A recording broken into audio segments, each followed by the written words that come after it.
Of you into the previous lecture we will discuss about different file mode.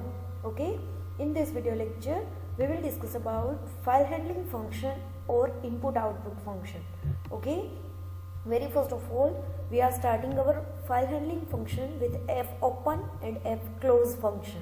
Okay, how it can work we can see that. Okay, let's see these two functions all file handling required. આ બે function એવા છે કે કોઈ પણ file handling function તમે use કરો ત્યારે તમારે આ બે ફાઇલ હેન્ડલિંગ ફંક્શનની રિક્વાયરમેન્ટ રહેશે, બરાબર. જેમાંથી ફર્સ્ટ વન છે એફ ઓપન ફંક્શન.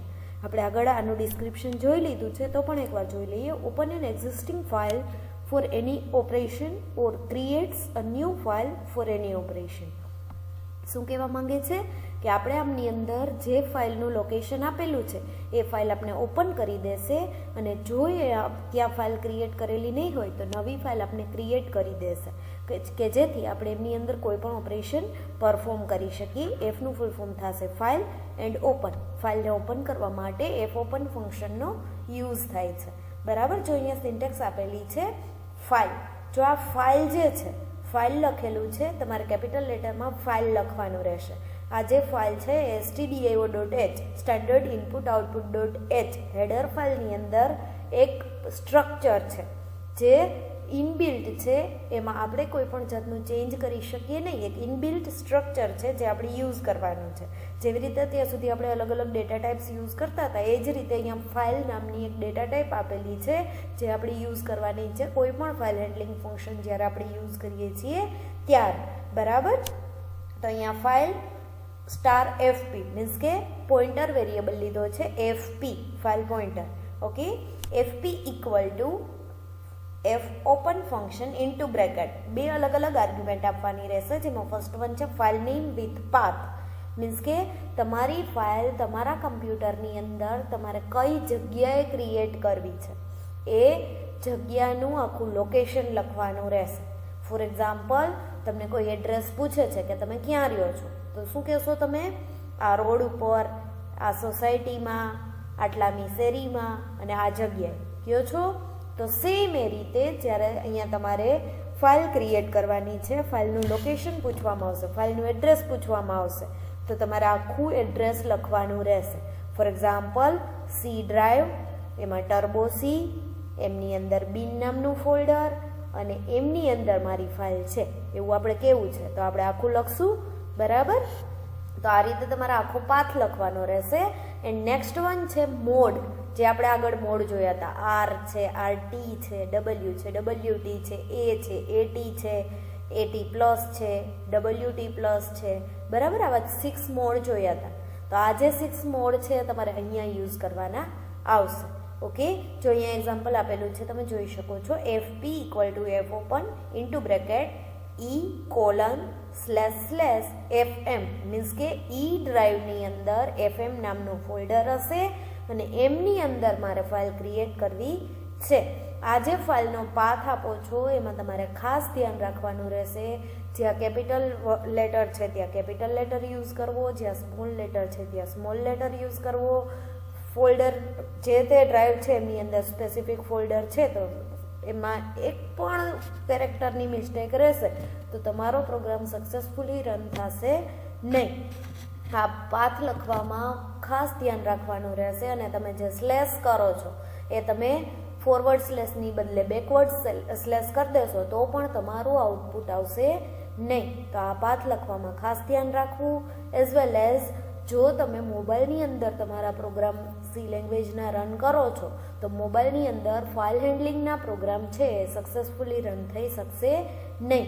એના માટે તમારે કમ્પ્યુટરની અંદર ટર્બો સીની અંદર જ પ્રોગ્રામ પરફોર્મ કરવા પડશે તો જે પ્રોગ્રામ સક્સેસફુલી રન થશે. ઓકે, આ એક વસ્તુ ખાસ ધ્યાનમાં રાખજો. ઓકે, તો આ રીતે ફાઇલનો પાથ અને મોડ આપવાનો રહેશે. There are main 3 task of F open function as following. કે આ 3 ટાસ્ક પરફોર્મ થશે. File search, first search file for giving name path. પહેલાં તો આપણે જે પાથ આપ્યો છે એ પાથ ઉપર ફાઇલ છે કે નહીં એ જોવામાં આવશે, સર્ચ કરવામાં આવશે. After search file found then that file open in buffer શું કહે છે? જો એ ફાઇલ ત્યાં મળી જશે તો બફર મેમરીની અંદર એ ફાઇલ ઓપન થઈ જશે. બરાબર. After open that file in buffer first character assign to file pointer. Okay, ત્યાર પછી શું થશે? ફાઇલ પોઇન્ટરને ફર્સ્ટ કેરેક્ટર અસાઇન કરવામાં આવશે. તમે એ ફાઇલની અંદર જે કાંઈ લખો છો એમાંથી ફર્સ્ટ કેરેક્ટર છે એ ફાઇલ પોઇન્ટરને અસાઇન કરવામાં આવશે. ઓકે, તો આ તમારી ફાઇલ છે બફર મેમરીની અંદર ઓપન થાય છે. તમારા ટર્બોસીની સ્ક્રીનમાં પણ ઓપન નહીં થાય અને બેકગ્રાઉન્ડમાં તમે જ્યાં ફાઇલ સેવ કરી છે ત્યાં પણ ઓપન નહીં થાય. ક્યાં ઓપન થશે? બફર મેમરીની અંદર ઓપન થશે, જે તમે જોઈ શકશો નહીં. તમારે જો ફાઇલને જોવી છે તો તમારે જ્યાં ફાઇલને સેવ કરી છે ત્યાંથી ઓપન કરીને જોવાની રહેશે. આ વસ્તુ ખાસ યાદ રાખજો. ત્યાર પછી નેક્સ્ટ વન ફંક્શન છે એફ ક્લોઝ. જેવી રીતે આપણે ઓપન ફાઇલને ઓપન કરવા માટે યુઝ કરીએ છીએ એ જ રીતે એફ ક્લોઝ ફાઇલને ક્લોઝ કરવા માટે. ક્લોઝડ એન્ડ ઓપન ફાઇલ, જે ફાઇલ ઓપન છે એને ક્લોઝ કરવી છે તો એના માટે શેનો યુઝ થશે? એફ ક્લોઝ ફંક્શનનો. એફ ક્લોઝ ફંક્શનની અંદર કંઈ જ નથી. F close into bracket file pointer means કે એફ પી. બરાબર. તો એફ ક્લોઝ લખી અને એફ પી લખી નાખશો એટલે તમારી ફાઇલ ક્લોઝ થઈ જશે. એફ ઓપનથી જે ફાઇલ ઓપન કરી છે એને ક્લોઝ કરવા માટે એફ ક્લોઝ ફંક્શનનો યુઝ થશે. ત્યાં ક્યાં 3 મેઇન ટાસ્ક પરફોર્મ થાય છે? તો very first of all information in buffer first return to the file on hard disk drive. બફરની અંદર તમે ફાઇલની અંદર જે ઇન્ફોર્મેશન લખી છે એ પહેલાં હાર્ડ ડિસ્કની અંદર રાઇટ થશે. બધી ઇન્ફોર્મેશન હાર્ડ ડિસ્કની અંદર લખાશે. The end of character with ASCII code return in the file at last. શું કહે છે કે એન્ડ ઓફ ફાઇલ કેરેક્ટર, લાસ્ટમાં તમે જે કેરેક્ટર લખ્યો છે એ આસ્કી કોડમાં કન્વર્ટ થઈ અને ફાઇલની લાસ્ટમાં લખાશે. Then after put end of character return in file link 0 buffer terminator with the disk. ત્યાર પછી તમારું બફર છે એ ટર્મિનેટ થઈ જશે, મીન્સ કે બફર છે એ ક્લોઝ થઈ જશે અને સાથે સાથે તમારી જે ફાઇલ છે એ પણ ક્લોઝ થઈ જશે. કેમ કે આપણે એન્ડ ઓફ કેરેક્ટર જે છે એન્ડ ઓફ ફાઇલ કેરેક્ટર છે એ રાઇટ કરી દીધો છે એટલે ફાઇલને ક્લોઝ કરવાનો ટાઈમ થઈ ગયો છે. ફાઇલ ક્લોઝ થઈ જશે. આ રીતે આખું ઓપરેશન પરફોર્મ થશે. તો આ રીતે ફાઇલને ઓપન કરવા માટે એફ ઓપન ફંક્શનનો યુઝ થશે. ફાઇલને ક્લોઝ કરવા માટે એફ ક્લોઝ ફંક્શનનો યુઝ થશે. જો અહીંયા ધ્યાન રાખજો, તમે અહીંયા ફાઇલનું લોકેશન પ્રોપરલી આપવાનું રહેશે. સાથે સાથે તમે જેવું એક્સટેન્શન આપો છો એ ટાઈપની ફાઇલ ક્રિએટ થશે. .txt આપો છો તો ટેક્સ્ટ ફાઇલ ક્રિએટ થશે. .doc આપો છો તો ડોક્યુમેન્ટ ફાઇલ ક્રિએટ થશે. .c આપો છો તો સી લેંગ્વેજની ફાઇલ ક્રિએટ થશે. .exe આપો છો તો બાઇનરી ફાઇલ ક્રિએટ થશે. ઓકે, તમે જે ટાઈપનું અહીંયા એક્સટેન્શન આપો છો એ ટાઈપની ફાઇલ અહીંયા ક્રિએટ થશે. ઓકે, તો આ રીતે ફાઇલ ક્રિએટ કરવામાં આવશે. ત્યાર પછી જો મેં અહીંયા એક એક્ઝામ્પલ આપેલું છે, તમે જોઈ શકો છો. તમારે સી લેંગ્વેજની ટર્બોસીની સ્ક્રીન પર કયા ટાઈપનું કોડિંગ કરવાનું રહેશે. વેરી ફર્સ્ટ ઓફ ઓલ આપણે એફ ઓપન અને એફ ક્લોઝ આ બે ફંક્શન જોઈએ. Include stdio.h, include console input output.h, void main character ch. અત્યારે એની રિક્વાયરમેન્ટ નથી એટલે આપણે અત્યારે યુઝ નહીં કરીએ તો પણ ચાલશે. ફાઇલ કેપિટલ લેટર્સની અંદર ફાઇલ લખવાનું રહેશે. જો સ્મોલ લેટર્સમાં લખશો તો પણ એ એરર જનરેટ કરશે. ફાઇલ *fp મીન્સ કે file pointer equal to f open into bracket. જો મેં અહીંયા પાથ આપ્યો છે તમે જોઈ શકો છો. c://users/ sony //desktop/ એન્ડ એમની અંદર મારે ફાઇલ ક્રિએટ કરવી છે first.txt. બરાબર, ફાઇલ ક્રિએટ કરવી છે. જો ફાઇલ ક્રિએટ કરેલી હશે તો એ ઓપન થશે અને ક્રિએટ કરેલી નહીં હોય તો નવી ફાઇલ ક્રિએટ થશે. અને મોડ આપેલો છે W મોડ શેના માટે યુઝ થશે? ફાઇલની અંદર જ્યારે તમારે કાંઈ પણ રાઇટ કરવું છે એના માટે. ઓકે, ત્યાર પછી CLR નો યુઝ કર્યો છે. ઇફ fp મીન્સ કે file pointer equal two null. જો ફાઇલ પોઇન્ટરની અંદર કોઈ પણ વેલ્યુ સ્ટોર થતી નથી, મીન્સ કે તમારી ફાઇલ ઓપન થતી નથી, તો શું થવું જોઈએ? તો મેસેજ ડિસ્પ્લે થવો જોઈએ file can not open. Okay, else file created successfully. નહીતર શું થવું જોઈએ? File created successfully. File successfully create થઈ જવી જોઈએ. F close fp okay, f ઓપનનો યુઝ કર્યો છે એઝ વેલ એઝ એફ ક્લોઝનો. બધી ઇન્ફોર્મેશન એડ થઈ જાય છે. ફાઇલને રીડ કરવી, રાઇટ કરવી, જે કાંઈ ઓપરેશન પરફોર્મ કરવા છે ફાઇલ સાથે એ બધા થઈ જશે. પછી લાસ્ટમાં આપણે ફાઇલને ક્લોઝ કરવા માટે એફ ક્લોઝ ફંક્શનનો યુઝ કરવાનો રહેશે. ત્યાર પછી ગેટ ch, ગેટ કેરેક્ટર, જેવી રીતે આગળ બધા પ્રોગ્રામમાં કરીએ છીએ એ રીતે, ને બ્રેકેટ ઓવર. આ સેમ પ્રોગ્રામને આપણે ટર્બોસીની સ્ક્રીન પર રન કરીને જોઈએ જેથી વધારે આઈડિયા આવશે.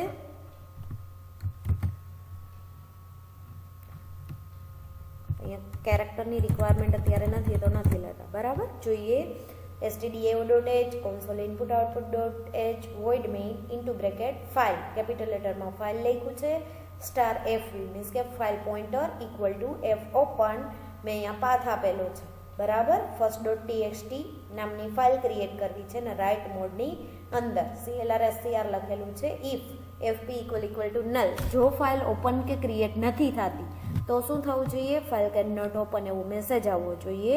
મીન્સ કે આ નામની જે ફાઇલ છે, આ પાથ છે ખોટો છે, ફાઇલ પાથની અંદર કાંઈ મિસ્ટેક છે, પાથની અંદર એને ફોલ્ડર મળતું નથી, આવા ટાઈમે ફાઇલ કેન નોટ ઓપન એવો મેસેજ ડિસ્પ્લે થવો જોઈએ. એલ્સ ફાઇલ ક્રિએટેડ સક્સેસફુલી એવો મેસેજ મને મળવો જોઈએ. And F close function fp, બરાબર. પ્રોગ્રામને રન કરીએ. તમે જોઈ શકો છો અહીંયા શું આવે છે? File created successfully. આ ફાઇલ ક્યાં ક્રિએટ થઈ હશે? આપણી બફર મેમરીની અંદર ક્રિએટ થઈ હશે. એઝ વેલ એઝ આ જે ફાઇલ છે એ આપણે જોવી છે તો ક્યાંથી જોઈ શકશું? C drive, users, Soni and desktop. Means કે આપણા ડેસ્કટોપની ઉપર ફાઇલ આપેલી છે first.txt. first.txt નામની ફાઇલ ત્યાં ક્રિએટ થઈ હશે. ડેસ્કટોપની અંદર આપણે ચેક કરીએ first.txt નામની ફાઇલ ક્રિએટ થઈ છે કે નહીં. ઓકે, જો અહીંયા તમે જોઈ શકો છો first.txt નામની ફાઇલ ક્રિએટ થઈ છે. આ ફાઇલને ઓપન કરશો એટલે એક બ્લેન્ક ફાઇલ ઓપન થઈ છે, એમની અંદર કાંઈ પણ લખેલું છે નહીં. જો તમે લખવા માંગો છો તો આ રીતે તમે આમની અંદર લખી પણ શકો છો. ઓકે, જો તમારે લખવું છે તો લખી અને આ ફાઇલને સેવ કરશો, ફાઇલમાંથી સેવ થઈ શકશે. જો એમ નથી કરવું તો Ctrl+S એટલે ફાઇલ સેવ થઈ શકશે. આ રીતે તમે ફાઇલને સેવ કરી શકો છો. જો તમને પાથ પ્રોપરલી લખતા નથી આવડતું તો આ પાથ સર્ચ કરવા માટે જે તે ફાઇલ ઉપર રાઇટ ક્લિક કરો, પ્રોપર્ટીઝ, જો અહીંયા પ્રોપર્ટીઝ આપેલું છે એ ઓપન કરો એટલે તમને અહીંયા લોકેશનની અંદર આખો પાથ લખેલો ડિસ્પ્લે થશે. સી, એમાં યુઝર્સ, એમાં સોની અને એમાં ડેસ્કટોપ છે. આખું આ પાથ છે, સેમ પાથ તમારે લખવાનો રહેશે. ઓકે, આ વસ્તુ ખાસ યાદ રાખજો. આ રીતે તમે ફાઇલ ક્રિએટ કરી શકો છો. હવે આ ફાઇલની અંદર તમે રીડ અને રાઇટ કરવા માટે get S, get C, put C, put S આવા અલગ અલગ ફંક્શન્સ યુઝ કરવાના આવશે જે નેક્સ્ટ વિડીયો લેક્ચરની અંદર આપણે જોશું. ઓકે.